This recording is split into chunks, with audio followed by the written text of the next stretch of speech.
Good evening. Welcome. Thank you for taking the time and joining us on our boating advocacy workshop. Next page. Next page, Sherry. Thank you. RBOC was established in 1968, protecting boater interests. We're a nonprofit advocacy to protect and represent recreational boaters before state, local governmental agencies. We testify in public hearings. We meet with elected officials. We sponsor proactive legislation, all for recreational boaters. Next page, Sherry. RBOC is in partnership with BoatUS. They handle our governmental affairs. They're our partners.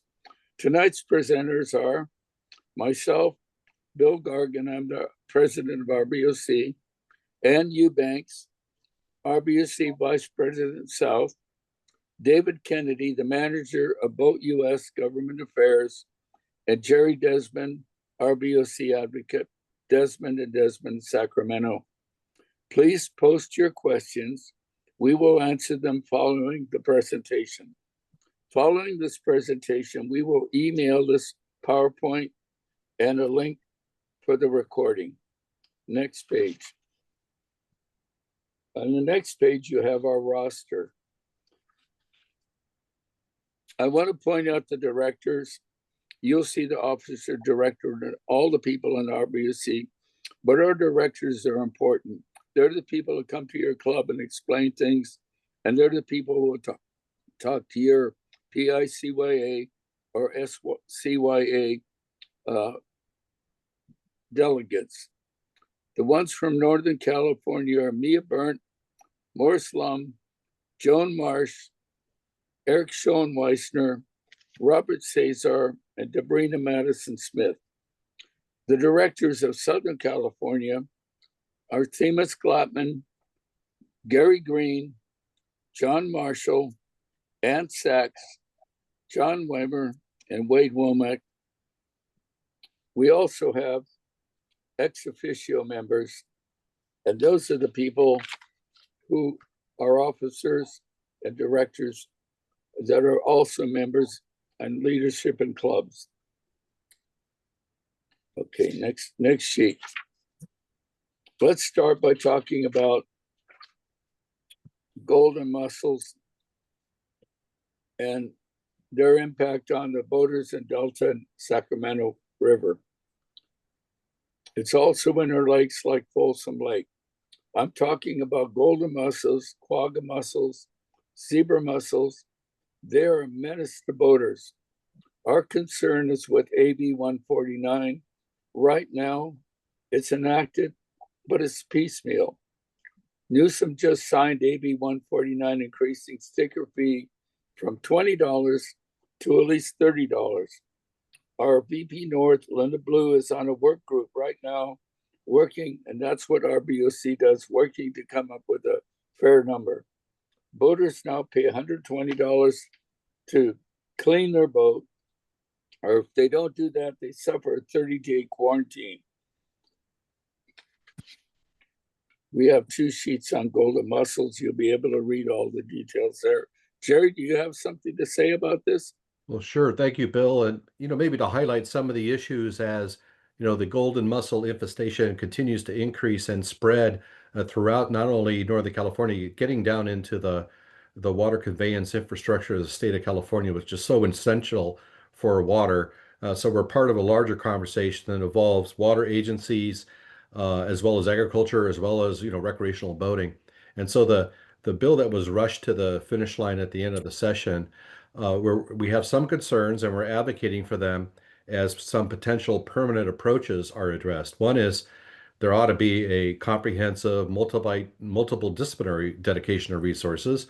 And secondly, of course, is that while AB 149 focuses primarily on recreational vessels and an increase in the fees that are paid by recreational vessels, for a sticker, if you boat in this area, there are certainly other interests and stakeholders that ought to be, at the table and ought to be participating in the efforts as well. And we look forward to that.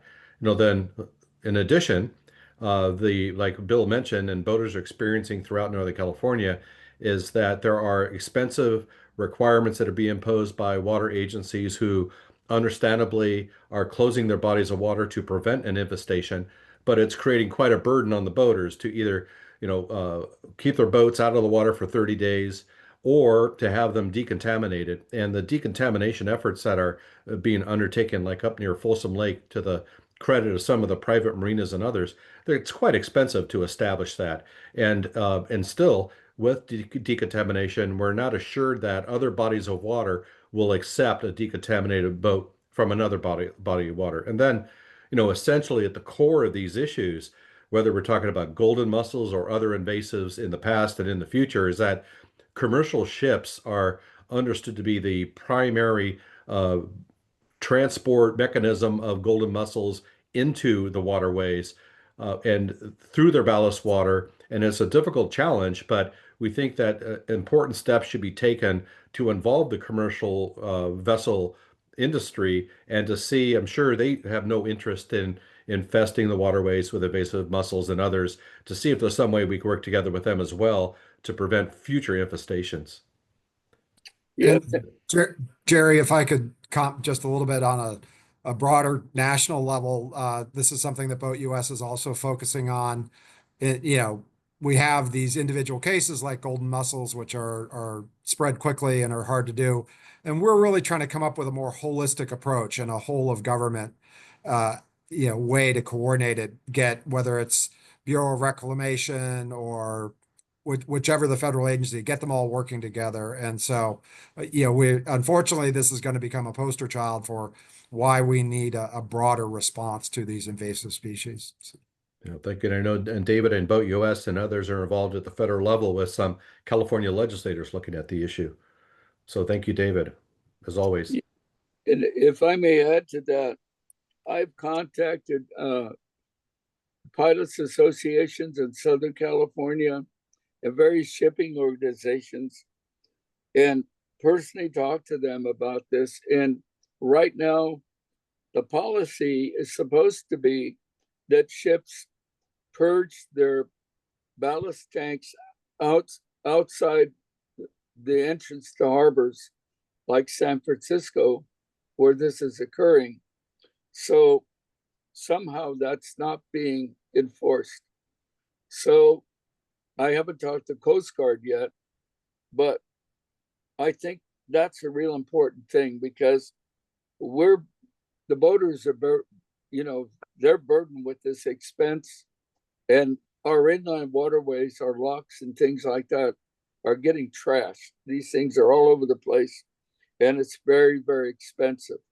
And we can work at cleaning things, but until we mitigate it, like David's saying, it's going to go on. Okay, next page. Thank you. RBOC is advocating for significant revisions, SB 561 Blakespeare, that proposes a comprehensive extended producer responsibility EPR program for the pyrotechnic marine flares. Right now, there's significant revision needed, and RBOC is working on that. You can use strobes or flares. That's a Coast Guard requirement. The author has temporarily halted the advancement on this measure until 2026 to enable the proponents, state regulator, RBC, to develop provisions that would address this concern. Here we are working on this marine flare issue. Next is Delta conveyance. RBSC opposes the tunnel. That's all there is to the conveyance now. It's been reduced. RBSC joined Delta legislators and efforts will continue.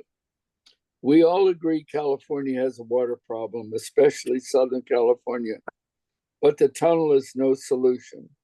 We are opposed to the streamlining of any permit process that circumvents this to just simply start a project without any plan. And again, We're opposed to this. Okay. Next page, and boater fees. Yes, thank you, Bill.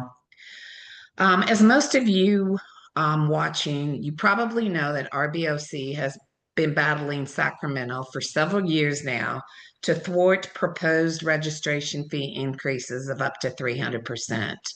And we have been successful in our endeavors. In 2026, we are anticipating another push by legislators to raise the vessel registration fees.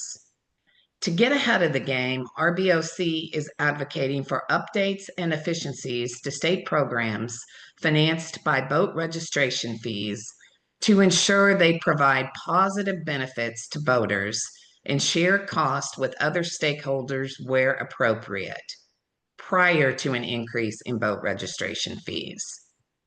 The legislature did not increase boat registration fees in 2025. But the efforts by Sacramento to increase fees will continue, as there is a $20 million annual deficit in the Harbors and Watercraft Revolving Fund.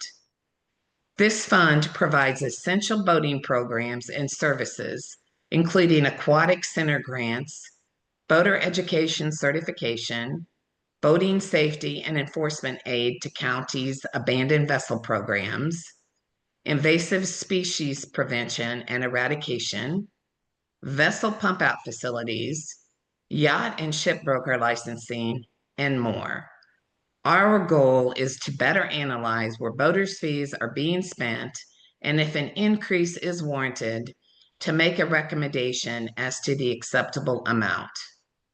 Our next topic is copper-based anti-fouling surfaces.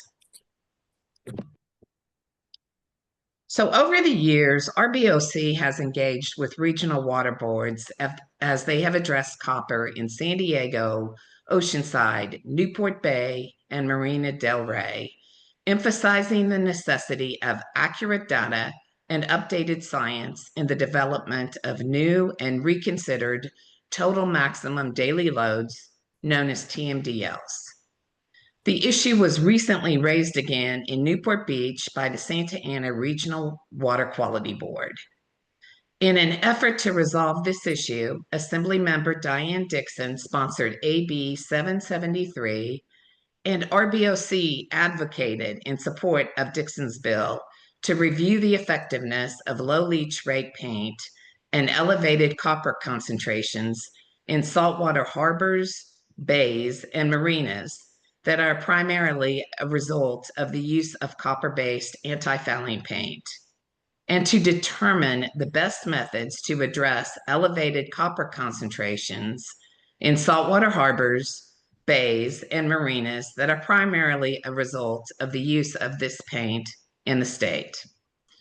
This bill was held in committee this year, and Assemblymember Dixon is considering introduction of a new measure in 2026.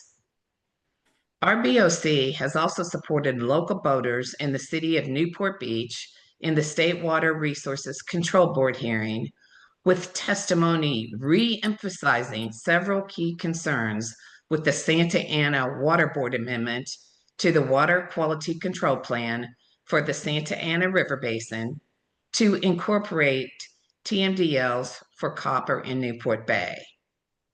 The copper TMDLs require an estimated 60% reduction in copper discharges from boats over a 12-year period. The copper TMDLs include a provision that if the California Toxic Rules chronic criterion of 3.1 micrograms per liter is met before the 60% reduction is achieved, no further reduction is required. This would be a wonderful thing. Key concerns of boating stakeholders were raised previously at the 2020 Regional Board and were updated at the hearing. And some of the points emphasized are on this next slide. Anti-fouling surfaces are important to prevent the introduction and spread of invasive species and provide efficiency as boats move through the water. Effective, affordable, and available alternatives to copper-based anti-fouling surfaces remain under development, and this presents an obstacle to the efforts of boaters to transition to alternatives to copper-based anti-fouling surfaces. The conflict between the standards adopted by the Department of Pesticide Regulation for low leach rate copper anti-fouling surfaces and the TMDLs that are being adopted for impaired water bodies needs to be resolved, which was the intention of Assemblymember Dixon's AB 773 bill earlier this year.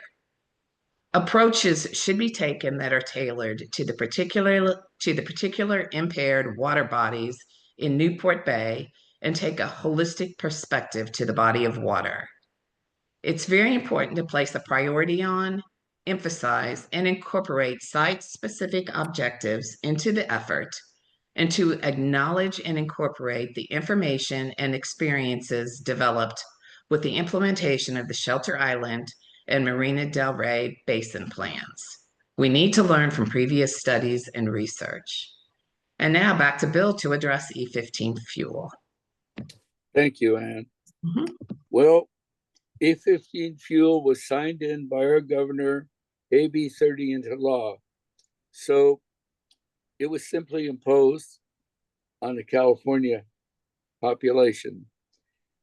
In my opinion, E15 ethanol, which is ethanol, will ruin most all outboards, inboards, especially older equipment.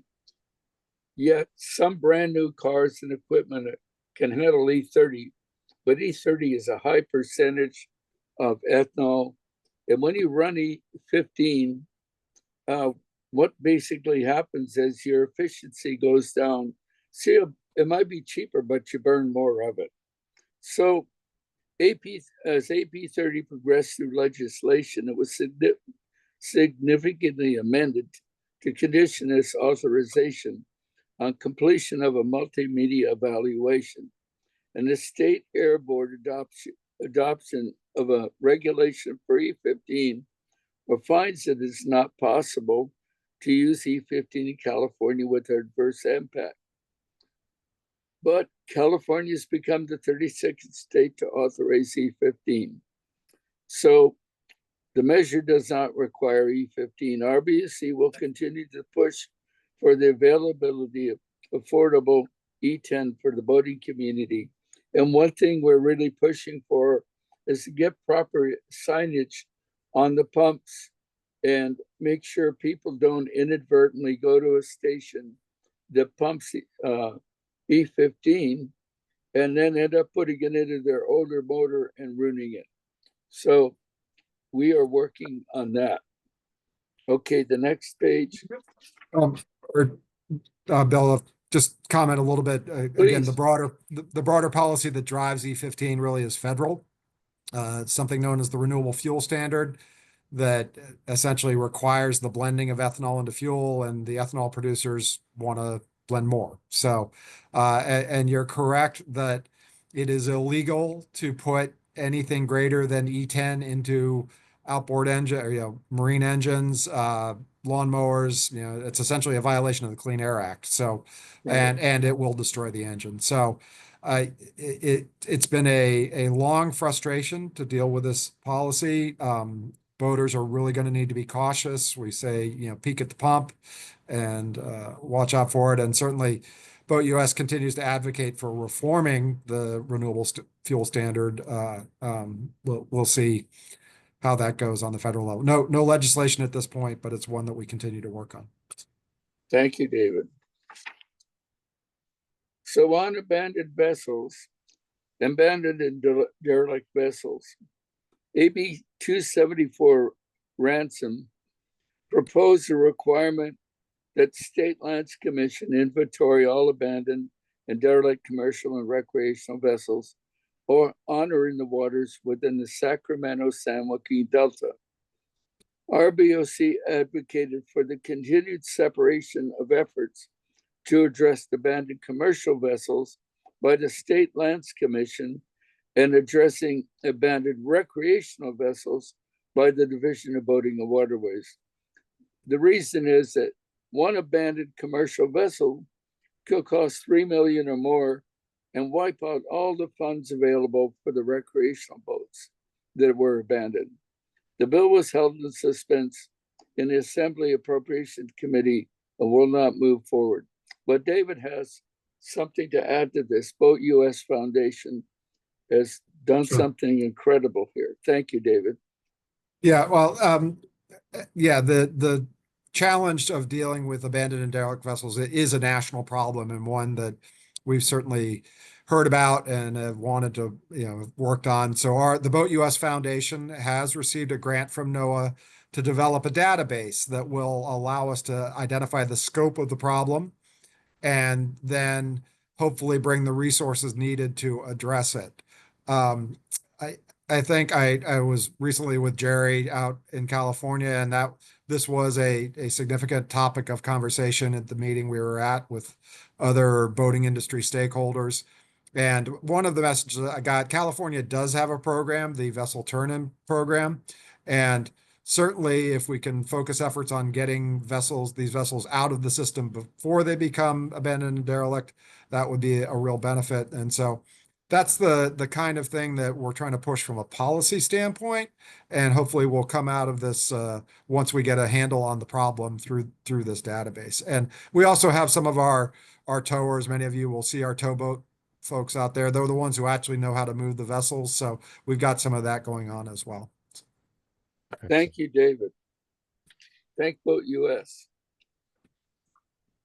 Okay, so we're at slide 14 now, and I want to say RBOC appreciates your voluntary contributions, and by your contributions of the individual boaters, that's what keeps us going. So on this page, you will get a copy of this if you get us your email, or you can scan that scan code and it will allow you to make a contribution. I'll address this a little later on, but right now I think it's time for Jerry to do our question and answer session. So please.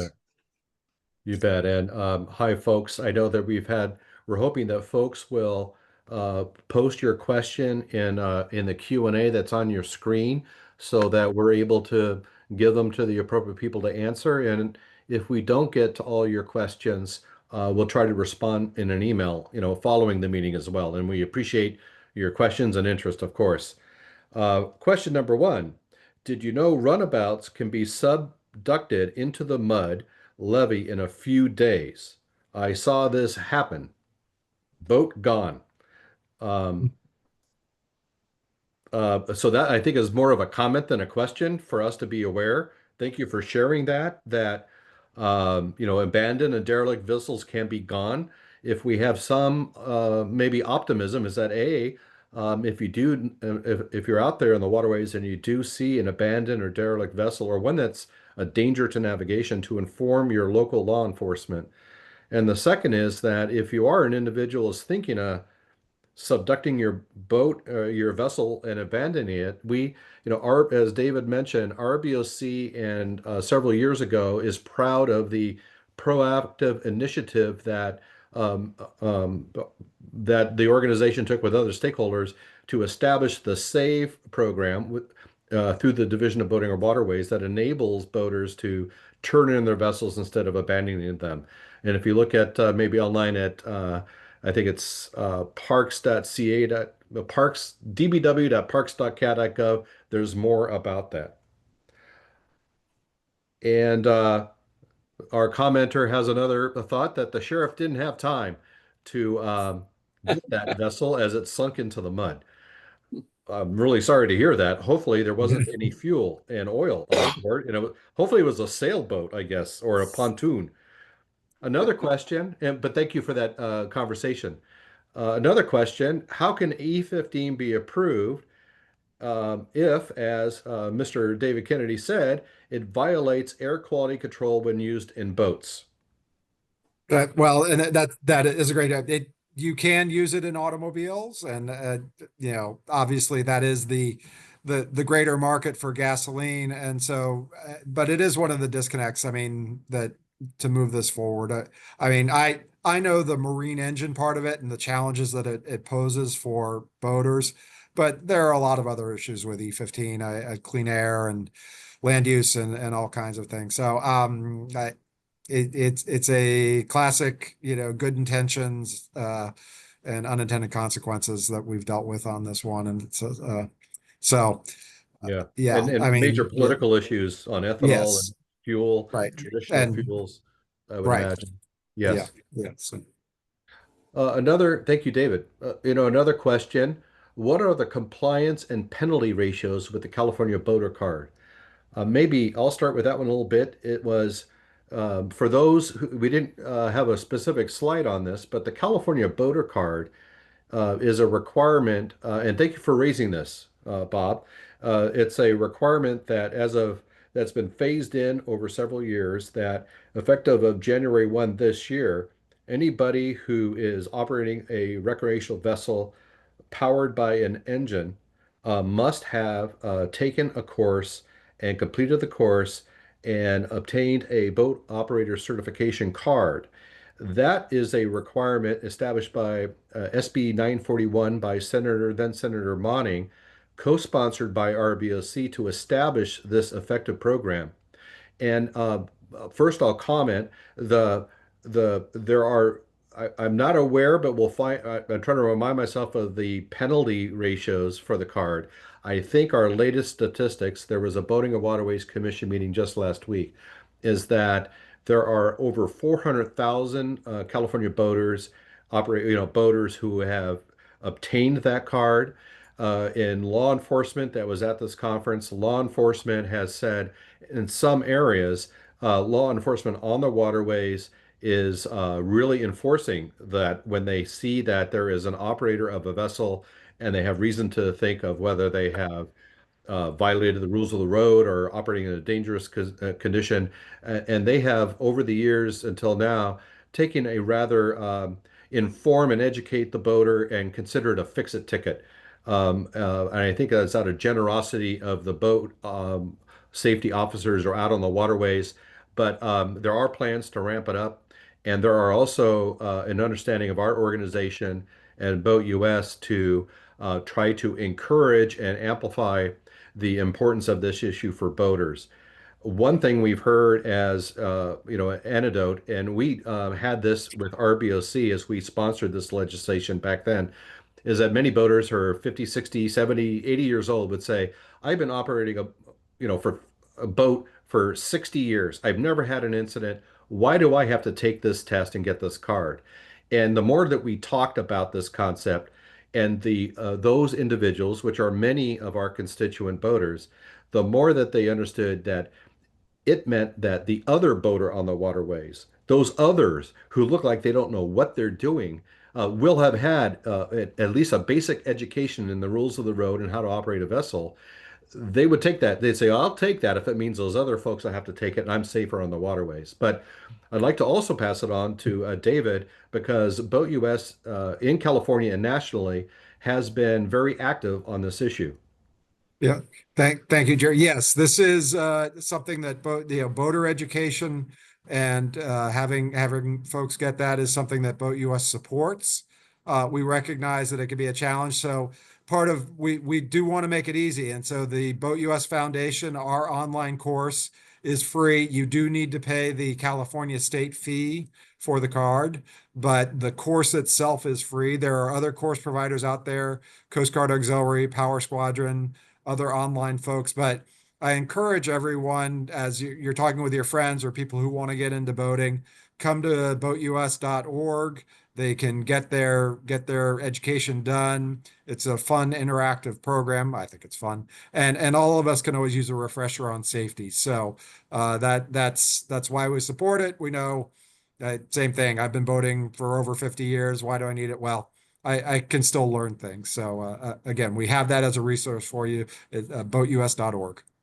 Thank you. Thank you, David. Another question comes from our friend down in Marina del Yep. Rey, Lessees I think you're on Association. mute, Jerry. Oh, how do I do that? I can hear you. Am I still muted? No. Jerry, I can hear you. This is Bill. Hi, am I still muted? No, you're good. Well, thank you. I don't know what happened. Excuse me. The next is more of a comment than a question from our friend Tim Roddy with the Marina Del Rey Lessees Association, wants to make sure that we're all aware of their efforts. They're fully supportive of what Assemblymember Dixon is doing with her legislation this year and moving forward next year. They've got a schedule to talk to the key players as we, would hope and anticipate, and they're going to be talking soon again to her office, the Assembly member, reasserting their commitment to the issue. And I know RBOC is as well. I know that the Private Marina Association, the Public Marina Association, others in the boating community and stakeholders are also very much in support. But thank you for mentioning that, Tim. Another question I think it comes that we've seen is the question of going to marine flares uh, and I think we faced this question when we were at a commission meeting last week as well, is that there's some in the boating community that say, well, why isn't there just a ban on traditional pyrotechnic marine flares? There are LED, electronic flares that are out there today. Why don't we just ban them to begin with? And I'll offer to take a stab at that. Maybe others would like to contribute or on this, and that is we realize, when we have checked over the last 2 years when there have been legislation in '04 and 24 and 25 on this issue, that there we've checked with our constituents about these flares, and we've encouraged, of course, those with old flares that have expired, rather than keeping them on their boat as plan B, plan C, plan D, to participate in state endorsed and managed with the Coastal Commission take-back programs.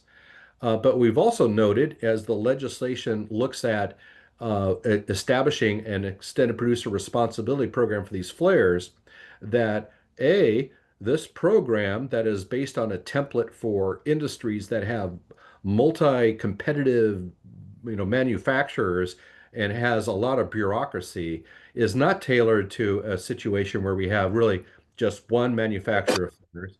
And then second is, as we find the realities of the experiences on the waterway, the boater who has a flare or has multiple flares makes it clear to us that during daytime hours, the pyrotechnic marine flare is much more visible in the water when they really have an emergency. So rather than just ban them, we're hoping that improvements continue to take place in the electronic world of flares, and that in the meantime, they're not made so the pyrotechnic flares are not made so unaffordable that people don't even buy them. I don't know if there are other comments by others on that. Well, Jerry, the last the last part of your discussion there, your answer is that in rough weather, in daylight, outside outside the harbor, those strobe lights are really hard to see. So, as a guy that sails in the ocean sometimes, I always want the pyrotechnic flares and I'll pay the price. But on the other side of the equation, they're not cheap. And everybody has to get another set every 3 years. So we need to keep working on this issue, but we can't completely eliminate them, but they have to be controlled. So that's the best I can say. Thank you, Bill. Another good question. Thank you, Pat. Is a comment and a question, and I think we would agree with the comment. The golden mussel is destroying our harbor and docks. I'm imagining you're in the Delta there, and yes, I can certainly understand. We can certainly understand that, and it's a terrible situation. Have you heard any or seen plans to help eliminate the golden mussels?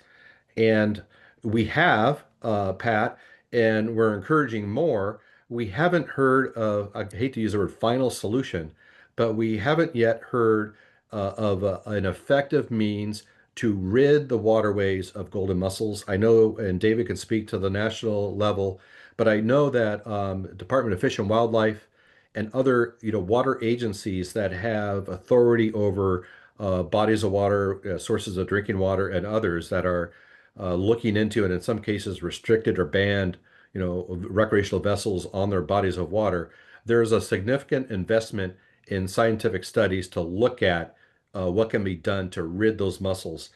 Unfortunately, short term, the infestation is growing much more rapidly than efforts to control them. And we're finding, for instance, that the transport from one water body to another is not just in the engine of a recreational vessel. We're seeing it perhaps in other watercraft, kayaks, and others, ice chests, styrofoam ice chests. They live there. We've seen pictures, unfortunately, of some of those docks, probably around UPAD, where they're infested the float on that dock. Where they're just infesting it like nothing we've ever seen before. We're cautious that that efforts are being taken. We think a dedication of resources to eradication is a strong emphasis, but we haven't seen an answer yet that I'm aware of. But please, others, chime in if you have more to add. No, I think you're right, Jerry. I think it's, you know, at this point a real challenge. I mean, certainly supporting efforts, you know, research efforts to come up with a way to control them. I mean, we've had seen with other invasives that they do ultimately develop methods, but at this point we're in the just try and, you know, put out the dumpster fire stage of it, and it's going to be a real challenge. I often say with invasive species that, you know, life will not be denied, and so whether, I mean, and it's not just recreational boats that are moving these things, right? You know, it turns out ducks fly, so it's going to be continue to be a challenge. So Yeah, and a tremendous cost not only to the marinas down there, in Northern California inland, to the water infrastructure and getting into the transport and the valves. It's really bad. We have this as an extremely high priority issue. We know that boating access has been diminished and restricted and sometimes prohibited. We knowing it's having an impact on boaters from different areas coming into the Delta or moving around the Delta or going to different water bodies. And we're trying to see both short-term, medium-term, and long-term solutions so that boaters can enjoy the waterways as we should. I think that we're getting near the end of the questions. We're looking at the Q&A. Maybe if you don't mind, Bill, maybe we pass it back to you. Okay, Jerry. Well, I'm at the last slide here. And basically, I want to thank BoatUS, our partner, and I want to urge the boaters, our recreational boaters out there, our audience right now, to really be appraised of all the services and things you can get through BoatUS. They have a wonderful publication. They have services, insurance, and they really serve you well. Now, when it comes to RBOC to engage with us, I'm going to ask you, contact us through your delegates. That's SCYA or PICYA delegates, or your directors or RBOC directors. Call us, contact us. You, the recreational boaters, are the stakeholders here. You know, we're here doing our job. We fight for you. Both BoatUS and RBOC work with legislators. And right now, RBOC is making headway. Our challenge is not working with the legislators. Our lobbyists are handling that very well. We're always making great headway in Sacramento. And there's always things going on where federal issues are being dealt with all the time by BoatUS. So what RBOC needs from you is your financial support. That's the one simple thing that you can do to keep us going. And we're here to serve you, and that's what we're doing now. So for your continued success as a stakeholder, here's what your choices are. I'm going to be direct. Continue with your individual contributions. Please don't stop that. 2, you can have a lunch or dinner meeting and make a part of it all. Part of the proceeds go to RBOC. You know, you can have a dinner meeting. We go out, we meet, we make a presentation. We'll bring your membership up to par. Anything that has to do with recreational boating, we'll talk to your members about, and we're here. Okay, the third thing is have a club dues structure where the There's some of the clubs that have part of their due structure. They make a monthly $5, $10, $20 monthly donation to RBOC. I mean, you'd be surprised how much that helps us. It's really expensive because we have costs involved. We're all volunteers here, but we have to take care of our lobbyists. Our lobbyist is in there. They're standing before our assembly people. They're drafting documents, and a lot of the work we do cannot happen without the support of our lobbyists. So that's my challenge to you. We're here to serve you, but please, we need support. And after that, all I can say is if David or Jerry or Ann has anything to say, please have your say. Jerry, Well, just Bill, I was go gonna ahead. say, I'll chime in and so appreciate the partnership with RBOC and the work you do for boaters in California. I've looked, we've got over 77,000 members in California. And so it's an important state, and yeah, really, enjoy the work we do together. So. Thank you. And then just noting, we'll follow up. All of you who have registered will receive a copy of this presentation and a link to the recording so you can share it or have it for yourselves. And also an email that'll come to you afterwards about how to engage, sign up to get our periodic updates, and contribute if you so desire. And we appreciate your interest today. Thank you for participating. Thank you very much. Okay, with that, I guess we'll end it. Thank you, everybody. Take care. Good night.